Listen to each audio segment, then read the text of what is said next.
ஜென்மம் வாங்கி வந்து இரு ஜென்மம் வாழுகிறேன். இது என்ன கதை என்று விதி கேட்குதே.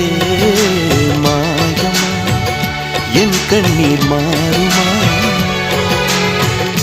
எங்கேயோ தொலைந்த விதை இங்கே வந்து பூத்ததென முல்லைப்பூ என்றிருந்தேன்.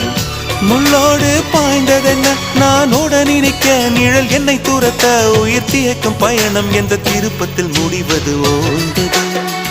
என் கால்கள் ஓய்ந்தது, தீர்ந்தது, கண்ணீரும் தீர்ந்தது.